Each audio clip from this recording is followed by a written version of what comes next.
especial sobre la instalación del gobierno. Buenas noches, Eugenia, ¿cómo andás? Buenas noches, Ana María, ¿cómo están? Bueno, muchos acontecimientos políticos desde la asunción del pasado domingo, luego la sucesión de asunciones de los distintos ministros que ya el domingo estaban en sus cargos, ¿verdad? Cuando fueron firmando de a uno en la Plaza Independencia. Sí, el lunes ya se plantearon los problemas principales que va a tener este gobierno en la asunción de cada uno de los ministros. Pablo Mieres, por ejemplo, ya dijo que hay que tener una reforma de la seguridad social. Hay bastante consenso en eso. También dijo, como ya se había dicho en campaña, que va a ser ilegal la ocupación de los lugares de trabajo. Ya respondió la Central de Trabajadores que posiblemente eso sea un motivo de conflicto.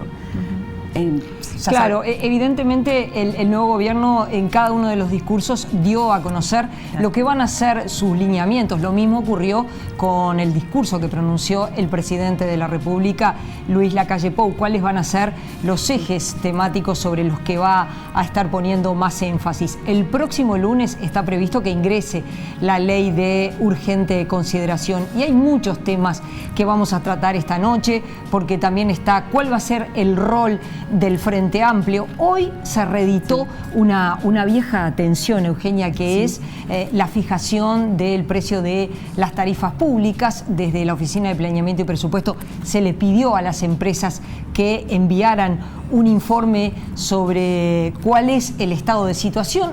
Hoy se conoció que desde UTE, Antel y OCE se señaló que hay un alineamiento con el gobierno anterior y pusieron los cargos a disposición. En las últimas horas se conoció un Twitter de Marta Jara en el caso de ANCAP. Sí, que ellos sí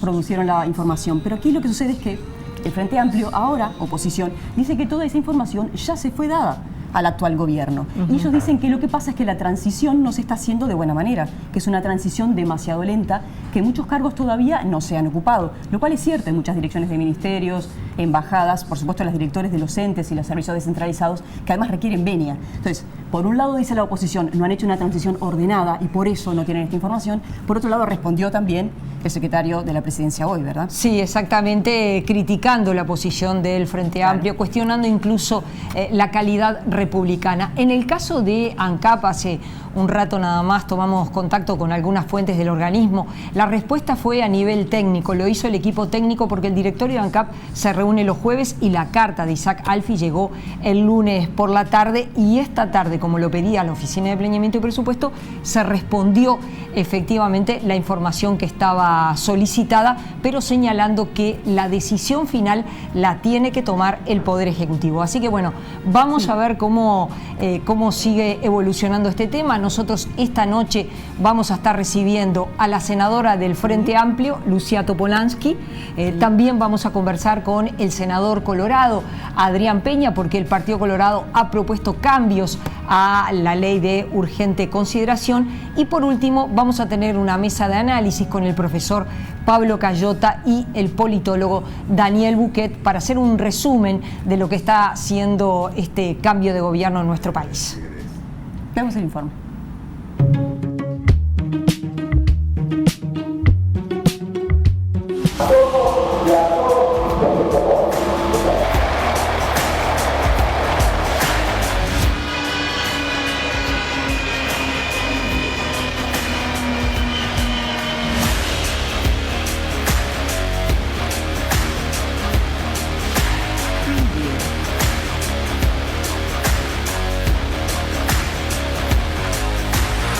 Presidente de la República saliente, doctor Tabaré Ramón Vázquez Rosas, entregará al señor presidente de la República, Luis Lacalle Pou, la banda presidencial que simboliza el final de un mandato presidencial y el inicio de un nuevo mandato por los próximos 5 años.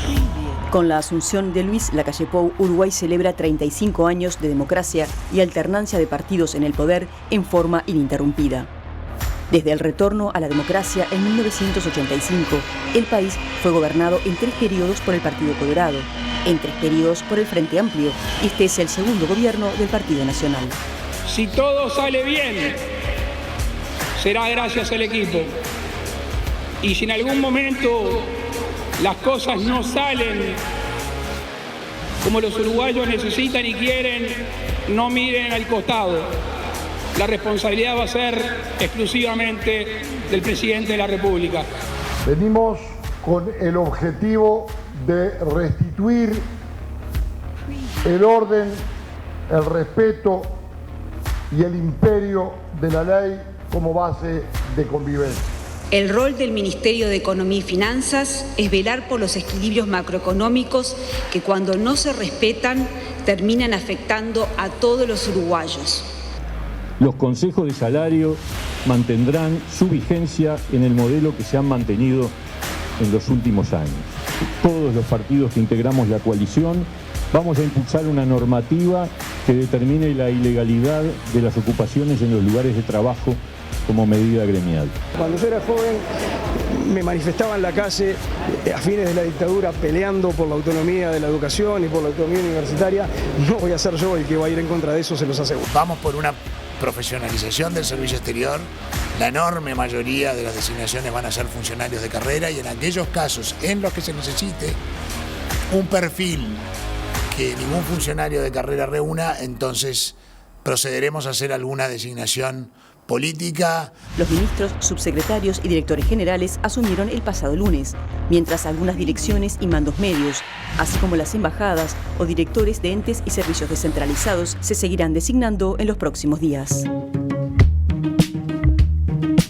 Yo hoy recordé en una entrevista que le había pegado un piñazo. Y es un gusto recibir esta noche a la senadora del Frente Amplio, Lucía Topolansky. Bienvenida, un gusto recibirla. Bueno, encantada.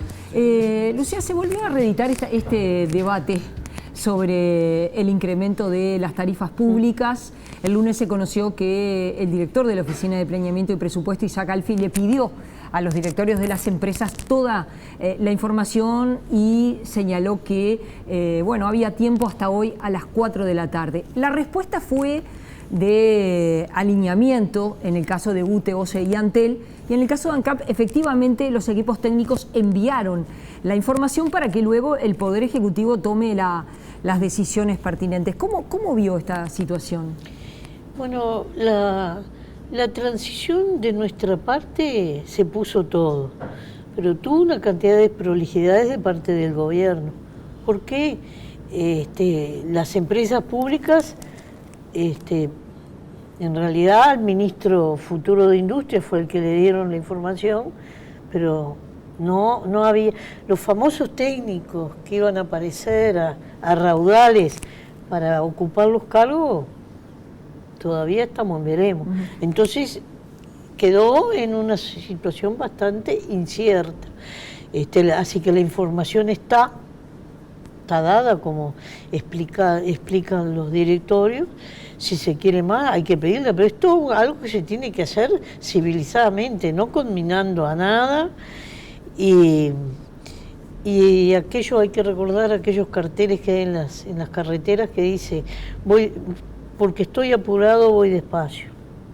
Si no, va a haber inconvenientes gratuitos, como en las conversaciones que tuvimos, que se comen inconvenientes gratuitos, capaz que por falta de carpeta, pero... ¿Por qué lo dice esto? Sí, porque cuando fuimos a negociar todo el tema de los cargos fue desprolijo y machete lo que se hizo. Entonces no había ninguna necesidad de hacerlo así. Y eso recién subimos un escaloncito y todavía faltan acordar un montón de cosas más. ¿Cómo se va a presentar? Hay un tuit por ahí que salió de la calle que dice que como que se va a abrogar la última palabra sobre el nombre que propongamos. Entonces uno dice que y una cosa que no pasó nunca. Entonces frente a todo ese cúmulo de problemas, no es lo normal. No llama la atención. No, lo que llama muchísimo la atención es que no se busque dialogar sobre un tema en el que están interesados. Pero cuando se proponen nombres, cuando la oposición propuso nombres en el pasado... Nunca le censuramos a nadie. No, bueno, pero no era el presidente de la República que tenía derecho a decir... En ese caso sí, puede que se aceptaron los nombres, pero... En ningún momento se dijo eso, porque eso es como una baboseada. recibimos los nombres, se los enviamos, porque yo estuve en esa negociación, se los enviamos. La primera negociación grande, que fue la del periodo de Mujica, se los enviamos y ellos enviaron las venias. Y en el segundo fue igual. Se los enviamos a Tabaré y envió las venias. Y eso con total normalidad. Además, en esa negociación se mezclaron los órganos de Contralor, que sin nosotros no los pueden cambiar. Era medio esto también. Bueno, y además todavía nos rebajaban lugares al partido que tuvo más votos. En la Corte Electoral, justamente. La Corte Electoral no emitió resultados por coaliciones, emitió resultados por partidos. Y en el caso entonces, es ese clima que se creó de parte de ellos, bueno... no te voy a decir, son lindísimos, te quiero en pila. No. Y respecto al tema de las tarifas, ¿no hay una chicana por parte del gobierno que salió de no incrementar? Porque año a año las tarifas se habían aumentado. Sí, y porque era necesario, pero nosotros en julio, esta decisión es de julio del año pasado. Sí, allí Monseñor no se sabía. Probablemente yo estuve en la reunión, esa porque Tabaré me había invitado. En esa decisión no se sabía quién iba a ganar el gobierno. Así que eso hubiera servido para cualquiera que ganara el gobierno. Esa decisión se tomó en ese momento, se hizo una evaluación. Y durante los 14 años anteriores, cada vez que subimos la tarifa, nos putearon desde lo que era la oposición, nos relajaron todo. Entonces... Yo qué sé. La verdad, y esto pasó, por ejemplo, a nosotros nos pasó con la primera vez que asumimos la intendencia con el precio del boleto. Pasó exactamente lo mismo. Pero no se hizo ese glamour, esa especie de globos sondas que se hacen ahora, ¿no? Hay quienes señalan, y sobre todo hay economistas y desde la academia se señala que en realidad para terminar con este debate, para que no ocurra que cada vez que cambia un gobierno se debata este tema, que se fortalezcan las unidades reguladoras y que el tema salga del debate político, que no sea una decisión que esté atada al directorio de la Creo que los técnicos que dicen eso no conocen nada de política. Primero, yo creo que las negociaciones para ocupar los cargos por parte de quien le toque ser oposición debe ser regulada por ley, así sacas una discusión del medio. Se acabó. Segundo, las unidades reguladoras son asesoras, pero no, porque si no te pasa lo de Chile, que la unidad reguladora de técnicos, comiéndose la razón social política, sube las tarifas del metro y preguntarle a Piñera que todavía están, hace meses que están y ha muerto gente, hay desaparecidos, hay gente que perdió la vista, un desastre. Ahora, un técnico puede decir, tengo esta paramétrica, a A le corresponde tanto, más B dividido C, me da esto. No, eso puede ser un cálculo técnico aceptable, después hay que ponerle la mirada política arriba, a todos los temas de gobierno. Sin la política no funciona un gobierno. Entonces yo discrepo totalmente con ese criterio. Y respecto a que quienes integren esas unidades reguladoras, pero también para las empresas públicas, que no puedan hacer carrera política, que el periodo sea más extenso que el periodo de gobierno. La palabra carrera política no me gusta porque no es una carrera la política.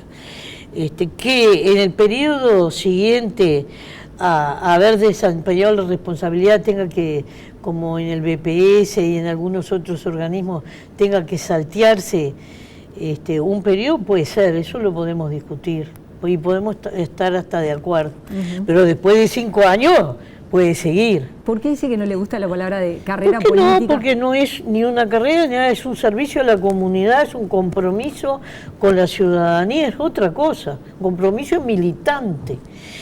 Y por otro lado, si vamos a rever esas prohibiciones, yo pondría ahí también el comisionado parlamentario, porque nos sucedió lo que nos sucedió con Garcés.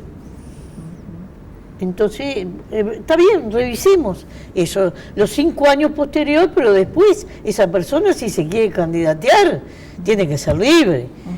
Lucía, la ley de urgente consideración que ha estado en discusión, un borrador, en un rato vamos a estar conversando con el senador Adrián Peña sobre los cambios que propone el Partido Colorado. Una vez que el Frente Amplio conozca el texto definitivo, ¿está dispuesto a votar aspectos de lo que ingrese al Parlamento, si están de acuerdo? ¿O la idea es esta ley, así con esta característica urgente, no la vamos a votar, primero, aunque haya cosas que estemos de acuerdo? Nosotros, como todo el mundo, leímos el borrador y también leímos todo lo que se dijo sobre el borrador.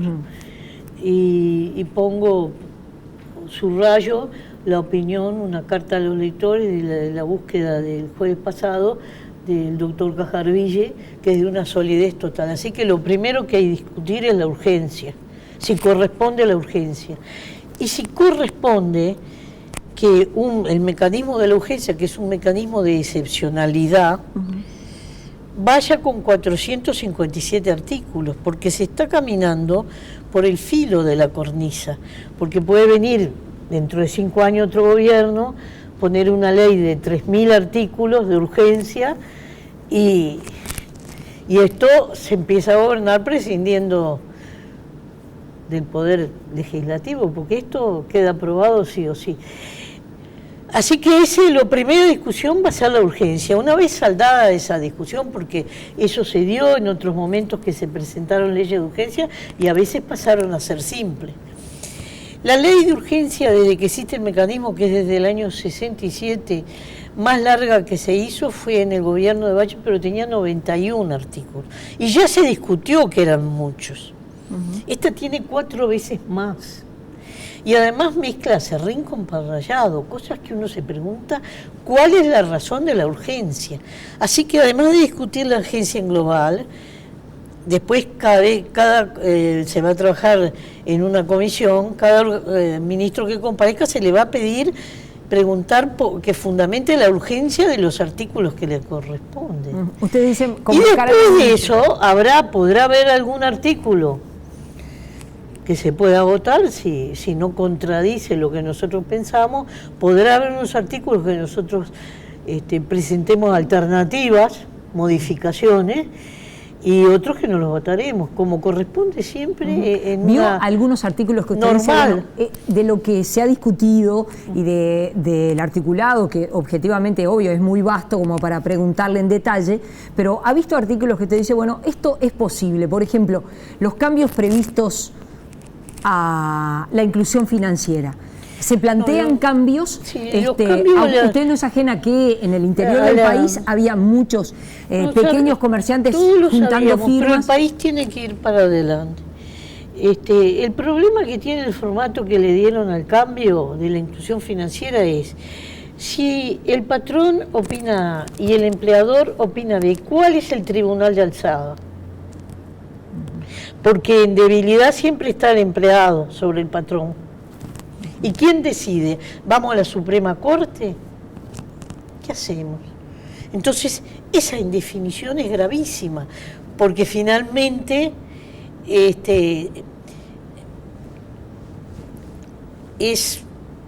acá no pasa nada, se vuelve a cualquier régimen antiguo, cuando toda la gente que está en la cuestión financiera te dice que es mucho mejor. Y además está todo el dinero que se sacó de circulación de la vía pública. ¿O no disminuyeron los asaltos a las estaciones de servicio? No se ha criticado, por ejemplo, en el interior del país yo he escuchado argumentaciones en contra respecto a que, bueno, se le entrega todo el negocio a los bancos, al sistema financiero, en detrimento de pequeños y medianos comerciantes que a lo largo y ancho de todo el país juntaban firmas para levantar, no todo, pero sí algunos aspectos de la ley. Yo creo que cuando aparece un sistema nuevo puede tener cosas, nos cuesta acostumbrarnos, pero después hay toda una seguridad, una transparencia en el sistema, porque junto con eso se bajan los topes de las transacciones, y justamente en el momento que hay delitos de lavado y todo eso es muy inconveniente, cuando Uruguay venía cumpliendo con el Galifat bastante bien. Todo es un paquete, y eso lo tenés que hacer por el sistema electrónico que se registran a través del sistema financiero. Y que se puedan discutir las comisiones, esas cosas, yo no digo que no, pero no esta desregulación. Es decir, es más, yo he leído a algunos economistas que dicen se va hacia los años 90 y tiene derecho a retroceder el país, porque puede haber un pueblito chico que la gente, ojo, con gente más mayor, como me pasa a mí, que a uno le cuesta más introducirse en los sistemas, pero eso, hay lugares del mundo. Mire, en China se saltearon la tarjeta, pagan todo con el celular.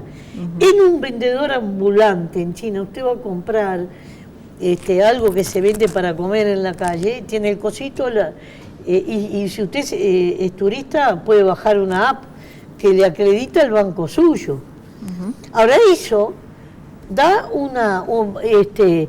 primero, además, regula el sistema, blanquea el sistema. Ya las cuestiones desreguladas, que te pago por atrás, esto, lo otro, empieza cada vez a ser más difícil. O no imposible, porque echa la ley, echa la trampa, pero cada vez más difícil, más transparenta y mejora todo el funcionamiento de la sociedad. Pero eso, hay un tiempo de acostumbramiento, pero salió la ley, salió una gigantesca manija. Y yo pienso que mucha gente no tiene la información completa. Y esto no ayuda en nada, lo de la ley de urgencia. Y además están tan desesperados por desregular eso, que no se puede tratar como una ley común. ¿Cuál es la urgencia? Yo, eso es una de las preguntas que tengo para Arbeleche cuando comparezca. Respecto, por ejemplo, a los temas de seguridad, es cierto que hay mucho articulado, son 97 artículos, no es la idea de preguntarle en detalle por cada uno de esos artículos, pero es evidente que la intención del gobierno es tratar de incorporar modificaciones que atiendan lo que la gente está pidiendo, mayor presencia de la policía, mayor empoderamiento, si se quiere, de la policía. Es más, salió el sindicato de la policía a decir que ellos están de acuerdo con ese empoderamiento que va a tener la policía en materia de seguridad. Bueno, ese fue un tema que se discutió toda la campaña y hace mucho que se viene discutiendo. Veremos qué resultado le da el camino que optaron. Parten de una policía fortalecida, no me cabe la menor duda. Primero, en salarios, en equipamiento, en vestimenta, y ahora los policías sindicalizados. Los policías deberían recordar que no tenían la autorización de sindicalizarse. La obtienen con el Frente Amplio.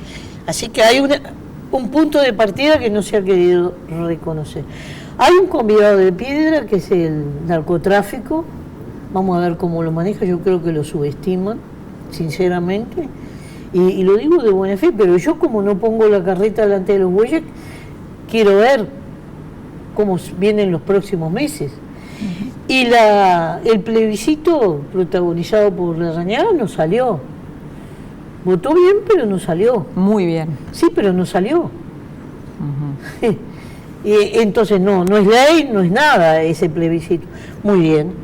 Después allí mezclan otras medidas que yo no sé, pueden tener buenas intenciones, pero no sé cómo las van a cumplir. Yo creo que nadie en este país entiende que si un preso puede trabajar o estudiar es lo mejor para su proceso de recuperación, en eso estamos de acuerdo. Ahora, cuando se pone como ley obligatorio que trabaje, ¿cómo lo va a cumplir? Porque si tiene una oferta de trabajo que tiene salida y entrar a la cárcel, el juez tiene que decir, ¿te dejo o no te dejo? Primera cosa. Generar el trabajo dentro de la cárcel, cuando se generó el polo industrial y otros trabajos que hay, cuesta mucha plata, precisa custodia, porque allí los presos manejan elementos punzantes, todo tipo de cosas. La única solución que tienes, si tú quieres de un día para otro que todos trabajen, es agarrar un gran canasto, poner ovillos de lana, agujas de crochet y que hagan carpetas. Ahora, ¿qué haces después con una carpeta por día? 10.000 carpetas por día, son 10.000 los presos. Usted dice, esas soluciones no son tan sencillas. Que la gente sencillas. complete mi frase. ¿Qué haces después? Que el televidente complete la frase. Lucía Topolansky, gracias por haber venido y bueno, volvemos a conversar en cualquier momento. Evidentemente la ley va a entrar el próximo lunes y va a haber mucho debate. Que en 15 días del otro día. El próximo lunes es 9. Sí, sería si el es 9. en 15 días, sería sobre el 18. Habría que convocar una sesión especial. Porque el acuerdo de partidos, he visto que todavía ahora con el no hay senador demasiado acuerdo. Ahora el senador Entonces, Peña. por eso nosotros no podemos gastar polvo en chimango en decir de tal artículo pienso esto, de tal otro, porque no sabemos si va a quedar. Pero sí del espíritu, ¿no? El espíritu, lo más preocupante es que haya una ley, porque no es lo mismo que una ley de presupuesto de 90 días, como dijo el senador Penades en el día de ayer. No, porque la ley de presupuesto, si no se aprueba en los 90 días, te quedás sin presupuesto. Y acá no. Entonces es muy distinto. Entonces, lo que a mí más me preocupa es el antecedente. El próximo gobierno te pone una ley de 3.000 artículos, te arma un cacao de novela y queda aprobada. Ojo con el uso de algunas herramientas, como empiezan a usar las medidas prontas de seguridad, ojo. Gracias por haber venido, volvemos a conversar en cualquier momento. Hacemos una pausa, ya nos venimos con el senador del Partido Colorado, Adrián Peña. Está bien. So fit, so full of spark.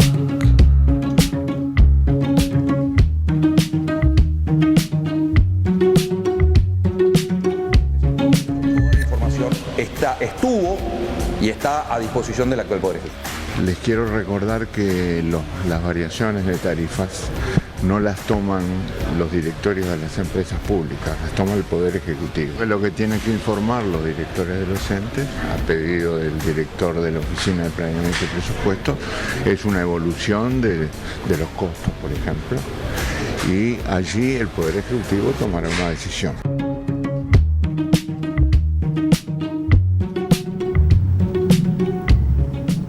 Y es un gusto ya tener en los estudios al senador del Partido Colorado, Adrián Peña, bienvenido. Bueno, ahí teníamos en el arranque lo que decían por estas horas el presidente del Frente Amplio, el senador Danilo Astori, respecto a se reedita, ¿no? Se puede decir así. La polémica sobre el incremento de las tarifas públicas, el director de la Oficina de Planeamiento que pide la información, que entiende que todas las condiciones están dadas para ese incremento de las tarifas y bueno, y las respuestas por parte del gobierno saliente, ¿no? Sí, bueno, yo creo que tienen sentido las dos. Está claro que quien toma la decisión es el gobierno, lo toma el ministro de Economía, pero la información es necesaria. Entonces creo que es necesario que las empresas informen, presenten cuál es su posición, cuál es su opinión, sin perjuicio de que la decisión última la va a tomar el gobierno y en este caso el ministro de Economía. Pero me parece que esos insumos son fundamentales. Y si es que no los tienen, está bueno y está bien que el director de OPP los pida. Recién la senadora Lucía Topolansky señalaba que fue un tanto como prepotente la forma en la que Isaac Alfi utilizó de enviarles una carta el lunes, es decir, tienen plazo hasta el miércoles a las 4 de la tarde, como una forma un poco que hubiera sido diferente si lo llama, le dice, mirá, necesito toda esta información.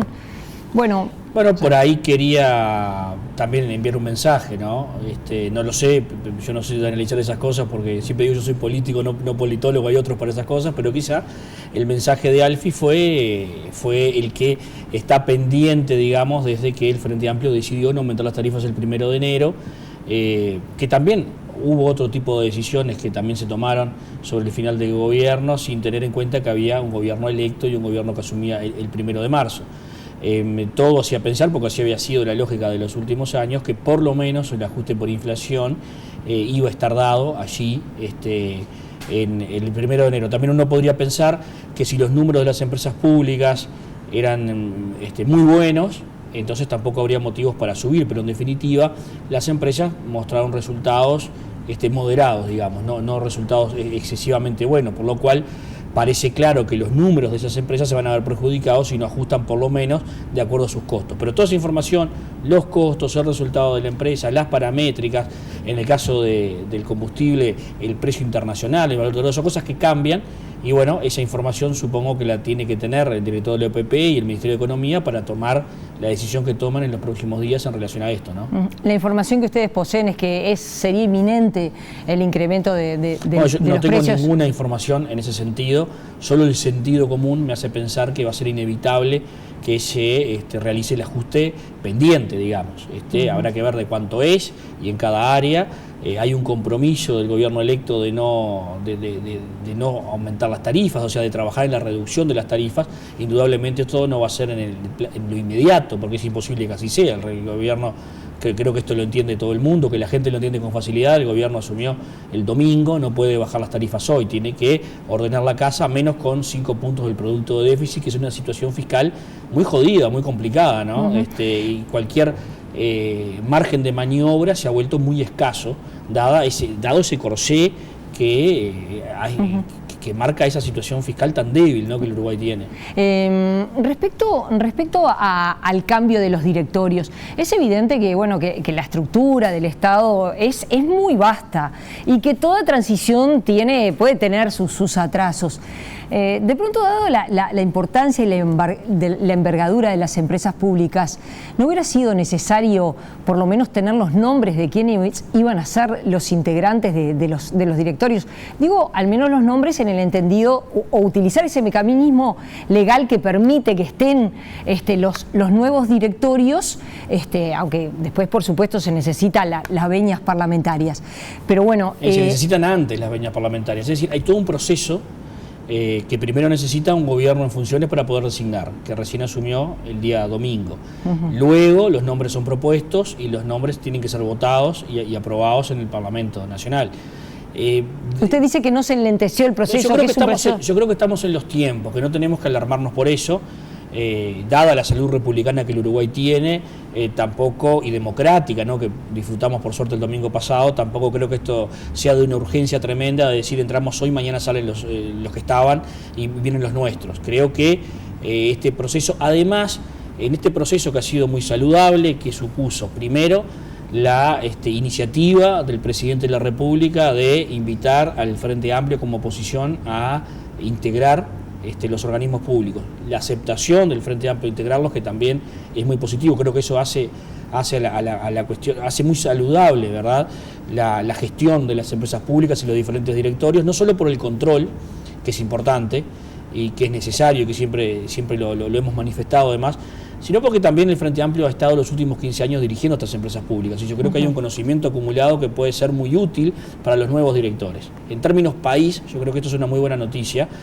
Y bueno, esa definición llevó su tiempo. No hace tantos días que el Frente Amplio definió y terminó acordando cuáles eran sus lugares de participación.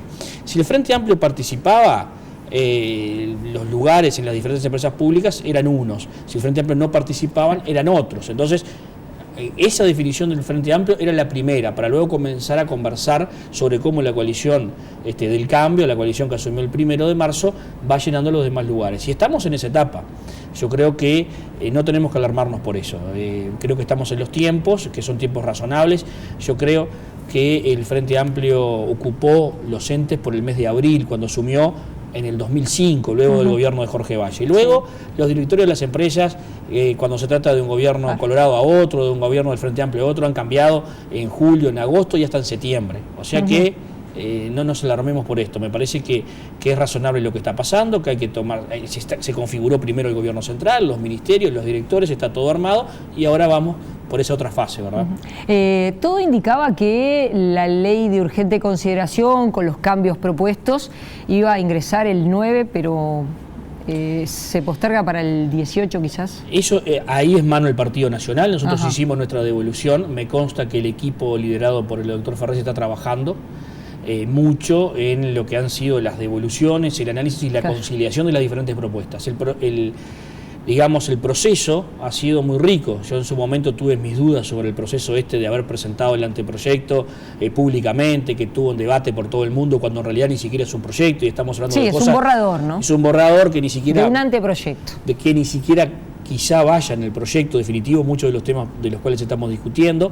Sin embargo, Yo creo que fue positivo, primero porque transparentó todo lo que la ley llevaba y segundo porque permitió que mucha gente aportara, no solo los partidos políticos que vamos a votar en el Parlamento, sino también las organizaciones sociales, fundamentalmente los sindicatos. Todas esas devoluciones las tiene el equipo de gobierno, están conciliando, están preparando el texto definitivo y no sé qué tiempo les llevará, pero supongo que no va a ser mucho. Hay un concepto clave y es que la urgencia es en el tratamiento de la ley, ¿no? Es tal cual lo establece la Constitución, en este caso de leyes.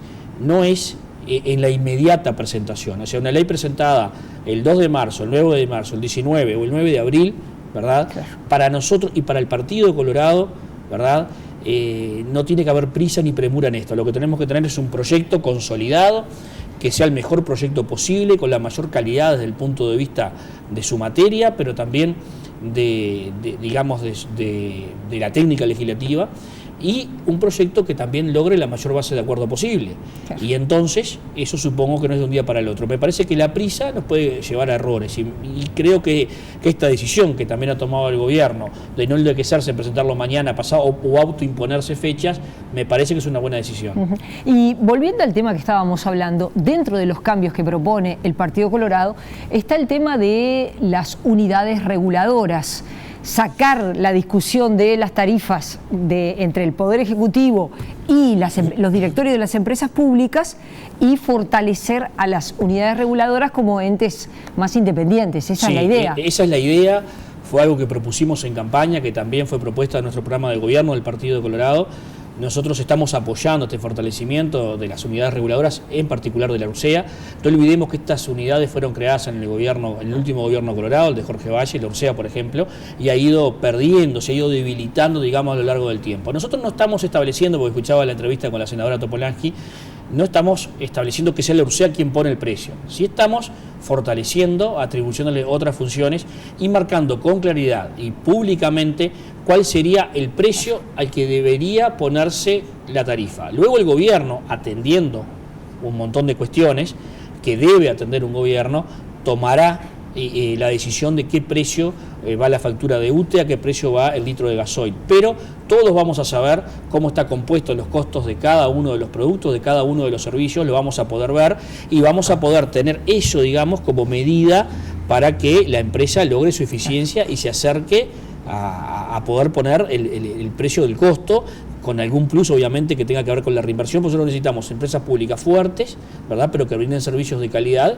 y a un precio razonable a los uruguayos. Eso es básicamente. Para eso, para nosotros, fortalecer las unidades reguladoras es muy importante.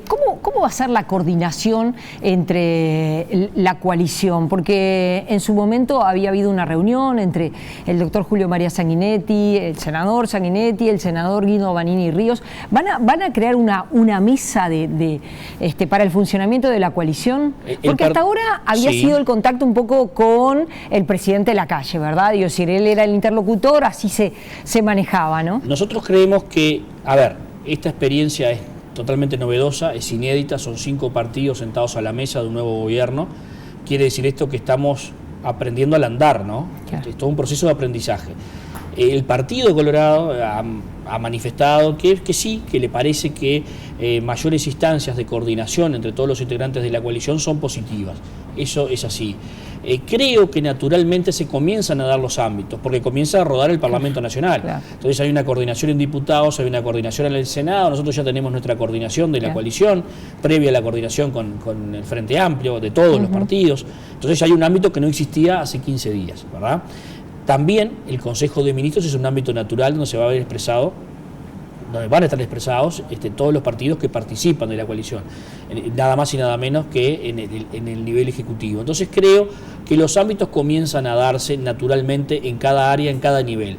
Esto no quita que existan otros ámbitos de coordinación, incluso a un nivel superior, el nivel de los líderes, por ejemplo, como existió, por ejemplo, para la definición de la candidatura a la Intendencia de Montevideo, que en definitiva se resolvió en ese nivel. Esa instancia, a mí se me ocurre que siempre puede pasar, no es que esté planificada ni programada, pero en la medida que esto comience a andar, yo creo que esos ejercicios son sanos para la coalición. Adrián Peña, gracias por haber venido esta noche y volvemos a conversar en cualquier momento. Ha sido un gusto. Muchas gracias por la invitación y a la orden. Gracias. Siempre. Hacemos una pausa, ya venimos con Daniel Buquet y con Pablo Cayota. Y es un gusto ya tener en los estudios al politólogo Daniel Buquet, al profesor Pablo Cayota. Bienvenidos a ambos, un gusto recibirlos esta noche. Un gusto para mí. Muchas gracias. Bueno, se instaló el nuevo gobierno, aunque bueno, en toda esta etapa de transición de 3 meses, había como, ya era como gobierno o algo así. A ver. No, creo que eso es bastante normal porque vos tenés una transición que es regular en una democracia cada 5 años. Lo que pasa es que las últimas transiciones fueron entre gobiernos del mismo partido, entonces allí había una continuidad muy fuerte entre la elección y la asunción. Siempre se empezaban a anunciar quiénes van a ser los ministros. No había como ninguna premura porque los ministros anteriores o las autoridades de los distintos organismos eran del mismo partido, en general, digamos, la gran mayoría eran del mismo partido, y entonces acá hay como un sacudón porque cambia la orientación del gobierno, la oposición, la anterior oposición pasa a ocupar el gobierno. El formato es de una coalición, el presidente y su partido son el ejecutivo más minoritario en la historia del Uruguay y por lo tanto necesitaron, o le venía por lo menos muy bien formar una coalición mayoritaria, lo que han conseguido, pero a su vez es la coalición más fragmentada y heterogénea, porque las coaliciones también existieron, pero eran más homogéneas, ¿no? Entonces yo creo que esto le da como una sensación de vértigo al asunto. Los nombramientos son cientos de cargos en la administración pública, los entes autónomos, etcétera. Muchos todavía ni siquiera en muchos casos no se conocen los nombres, en casi todos los casos no se conoce la totalidad de los equipos dirigentes. Y bueno, y hay una sensación de apuro, ¿no? Incluso desde el 1 de marzo, con muchos acontecimientos básicamente discursivos, no tanto en la adopción de medidas concretas. Justamente el paquete bastante grande, considerable de medidas concretas anunciado es el que viene en este borrador que todavía está en proceso de discusión, por lo menos en algunos de sus aspectos. Algunos de ellos que tienen que ver con la educación en particular, han surgido voces, en fin, matices por lo menos dentro de los propios socios de la coalición, así que veremos. Claro, finalmente, ¿qué es lo que queda? Claro, ¿qué día terminan de armar deja de ser un borrador para pasar a ser un proyecto, ¿no? Sí, sí. Y que contiene definitivamente. Recién Adrián Peña, el senador colorado, decía, bueno, nosotros no tenemos apuro porque llegue, después se tratará con el concepto de urgente, pero en realidad obviamente el equipo del Poder Ejecutivo está trabajando en esa redacción final. Uno de los aspectos destacados del presidente de la República en su discurso ante la Asamblea General fue el estado de la educación.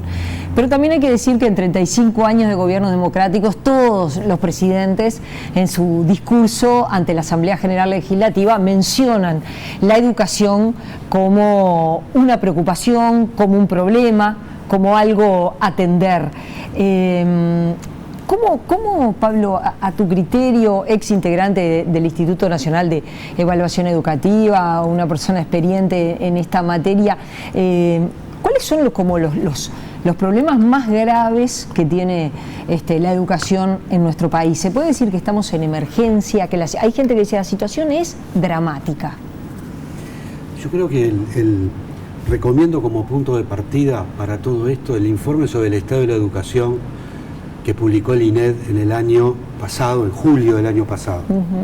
Creo que más allá de las críticas que recibió, creo que pasado el tiempo es un excelente instrumento para entender esto que tú preguntabas, cuáles son verdaderamente los problemas de la educación. Yo creo que ni blanco ni negro, ni estamos en una situación dramática, ni estamos en una situación pletórica. La educación avanzó en muchos aspectos en los últimos años, en términos de cobertura, en términos de mejora de la repetición, es decir, de disminución de la repetición, en términos de mejora del salario docente, en términos de infraestructura, en términos de cobertura, en términos de avance de alumnos del ciclo básico, y eso es muy bueno. Podemos decir que en términos comparativos con América Latina, la expansión de la educación inicial es realmente impactante. Nos ubica en los primeros lugares de América Latina, pero en el otro extremo, en el egreso de la enseñanza media superior, los promedios nos ubican entre los peores de América Latina.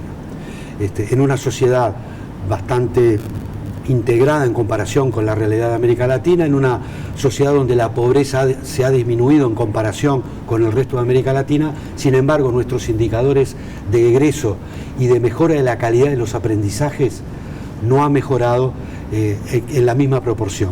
Entonces, ahí hay algo profundo que el sistema educativo no ha logrado resolver y que, basándose en los avances que han habido, los próximos años tienen que ser años donde verdaderamente resolvamos dos problemas centrales que tiene el sistema educativo que están planteados en este informe. Problemas de calidad de aprendizajes y problemas de equidad de aprendizajes que terminan siendo problemas también de egreso y de culminación de la enseñanza media superior.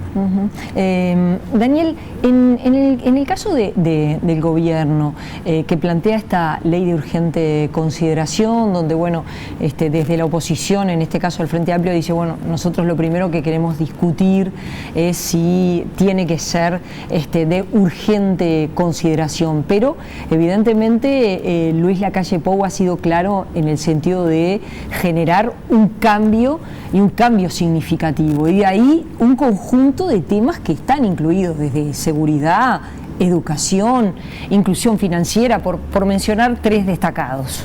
Sí, a ver, para aclarar una cosa, el rótulo de urgente consideración que está previsto en la Constitución para atribuirle un proyecto de ley con ciertas restricciones, pero que el presidente puede utilizar, no necesariamente quiere decir que el asunto es urgente, sino que el tratamiento del legislativo debe ser urgente. Porque, ¿de qué se trata? Se trata de un mecanismo que en cierto modo revierte los pesos relativos del Ejecutivo y el Legislativo en el proceso de aprobación de las leyes.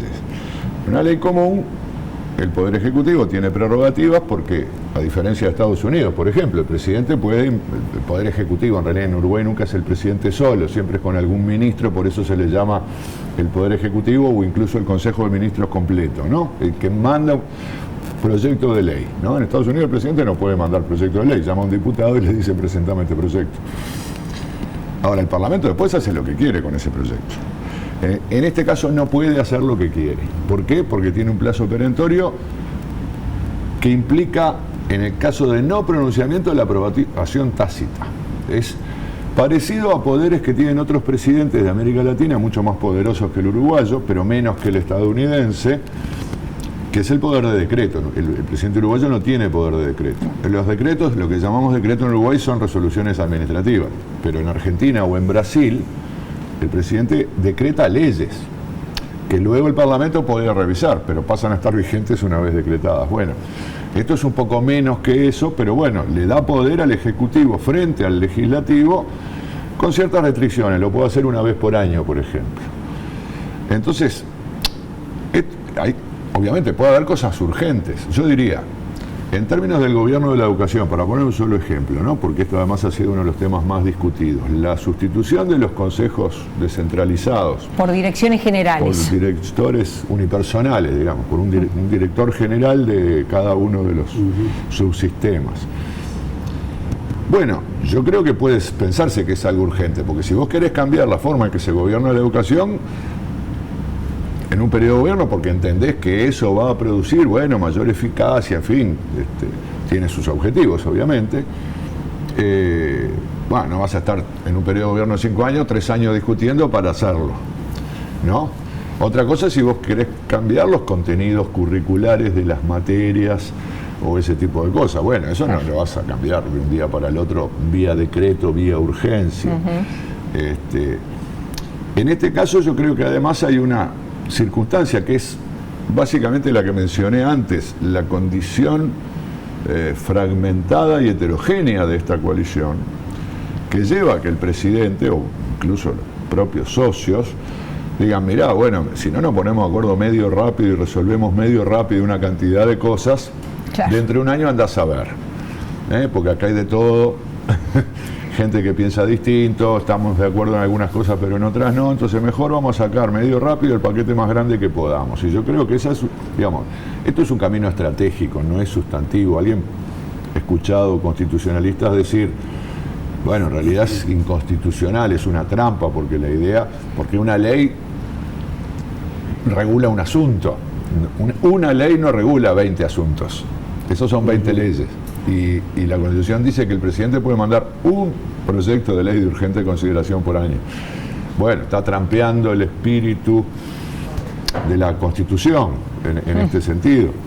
Pero yo creo que desde el punto de vista de la necesidad política de la coalición de gobierno se entiende la razón por la que utilizan este mecanismo. Ahora, adentro de ese paquete, bueno, todo eso debería ir ahí. No hay partes que se deberían desglosar porque en realidad no hay tanto apuro para resolverlo y además sería mejor resolverlo en un proceso de discusión más extenso, más abierto, más profundo. Bueno, yo creo que esto es posible. Ahí es donde opinan los que saben de cada asunto, ¿no? Pablo, ¿cómo viste ahí un conjunto de normativas dentro de esta ley que refieren, como decíamos, a la educación? Es más, creo que los sindicatos de la educación son los que más se han opuesto, incluso más que el PIT-CNT, a esta iniciativa.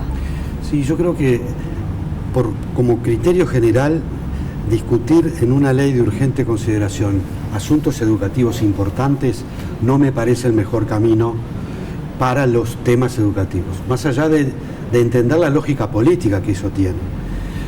Pero en particular en la coyuntura educativa que tenemos hoy, yo creo que sería saludable que los asuntos educativos no estuvieran dentro de la ley de urgente consideración y se discutieran en un evento aparte, en una ley aparte. Pero además, todos los asuntos vinculados, que están incluidos en la ley, refieren a cuestiones de diseño institucional, en su mayoría. Y en ese sentido, creo que este ha sido el talón de Aquiles muchas veces de nuestras discusiones sobre el sistema educativo en los últimos 40 años. Siempre discutimos sobre el poder dentro del sistema educativo y eso nos ha dificultado ponernos de acuerdo en grandes líneas de trabajo que superen los periodos de gobierno. Y creo que el desafío que tiene y los problemas que mencioné anteriormente que tiene el sistema educativo uruguayo necesitan de acuerdos anchos y de largo plazo, no en un máximo común divisor, sino tratando de apelar a los mínimos, a un mínimo común múltiplo que multiplique para darle consistencia y permanencia a determinadas políticas. Si no resolvemos los problemas de calidad y equidad y nos enfrascamos en 2 años de discusiones sobre el diseño institucional de la educación, me parece que es una estrategia para construir el cambio equivocada, en mi opinión. ¿Pero no crees que hay que cambiar la gobernanza de la educación? Creo que hay que cambiarla. No creo que el mecanismo para cambiarla sea a través de una ley de urgente consideración.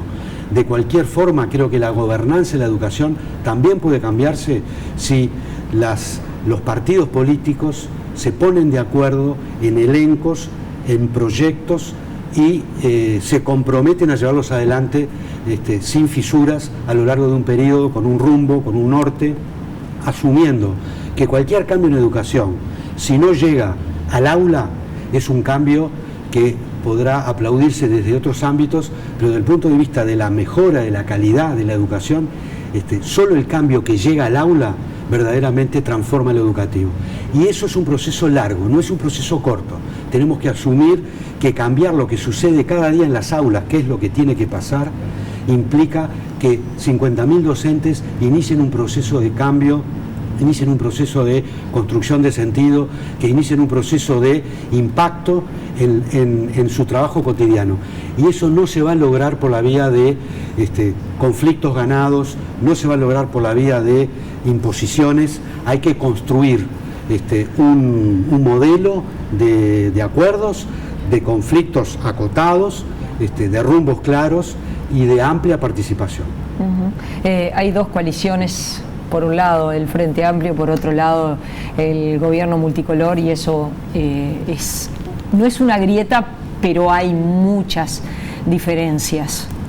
En general decís, no solo en educación. Sí, en general. No, bueno, hay muchas diferencias porque además yo creo que este gobierno, yo diría hasta de forma saludable para la democracia, tiene una orientación ideológica distinta a la del Frente Amplio de manera explícita. El discurso del presidente Lacalle el domingo terminó haciendo gala de su liberalismo, un liberalismo además genérico, no el neoliberalismo, digamos, ni el liberalismo puramente económico, sino de las libertades que en filosofía política se acostumbra a contraponer a la igualdad como valor principal, y que son los que distinguen básicamente al socialismo del liberalismo. El socialismo pone el acento en la igualdad, el liberalismo en la libertad. Entonces, bueno, tenemos no es que cambió un gobierno por un partido parecido, como a veces pasa en tantos, incluso como pasaba en América Latina hasta fines de los 90, antes del giro a la izquierda.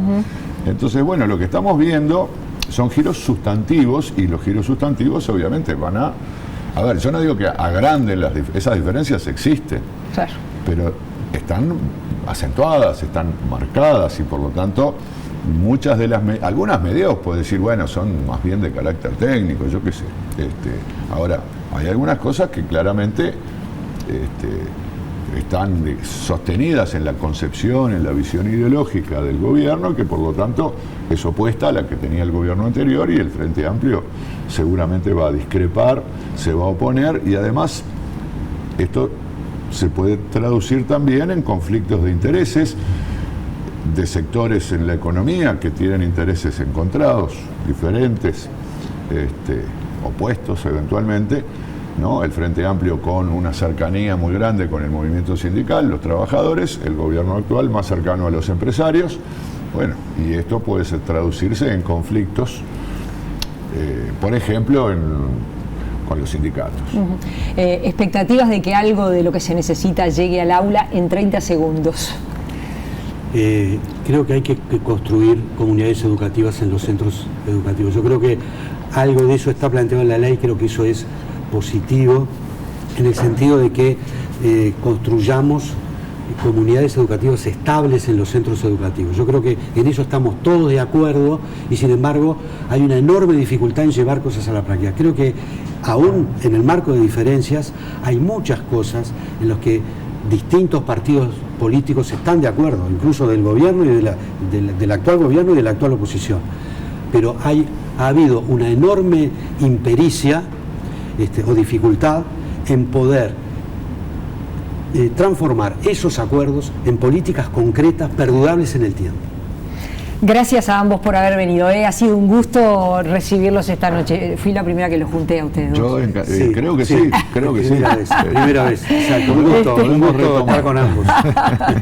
Gracias a ambos por haber venido. Gracias a todos por habernos acompañado.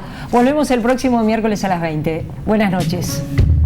With affirmations as your wall